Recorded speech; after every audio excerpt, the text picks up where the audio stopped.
പകിടകളി തീർച്ചയായിട്ടും പരിമിതി എന്ന് പറയുന്ന ഒരു സംഭവം സിനിമയിൽ ഇല്ല എന്ന് കാണിക്കുന്ന ഒരു ചിത്രം. ഐഫോണിൽ ചിത്രീകരിച്ചതെന്ന് ഒരിക്കലും തോന്നില്ല.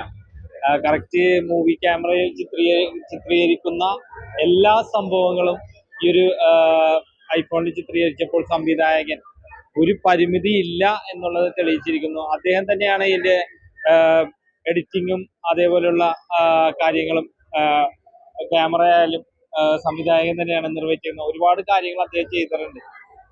കൊറിയോ മറ്റേ സംഘടന രംഗങ്ങളും എല്ലാം അദ്ദേഹം തന്നെയാണ് ഈറ്റൊരുക്കിയിരിക്കുന്നത്. തീർച്ചയായിട്ടും ഒരു പ്രേക്ഷകൻ എന്ന നിലയിൽ ഒരുപാട് സംതൃപ്തി നൽകി. പ്രത്യേകിച്ച് എടുത്തു പറയേണ്ടത് വില്ലന്റെ ക്യാരക്ടറാണ് ഒരു പ്രേക്ഷകൻ എന്ന നിലയിൽ എനിക്ക് വളരെ ആകർഷകമായിട്ട് തോന്നിയിട്ട്. അതുപോലെ നായകനായാലും മറ്റുള്ള ടിറ്റോ വിൽസനായാലും മറ്റുള്ള ആർട്ടിസ്റ്റുകളായാലും എല്ലാവരും കുട്ടികളായാലും നല്ല രീതിയിൽ തന്നെ ചെയ്തിട്ടുണ്ട്. നല്ലൊരു എന്റർടൈൻമെന്റ് തന്നെയായിരുന്നു പകിടകളി. നല്ല രീതി.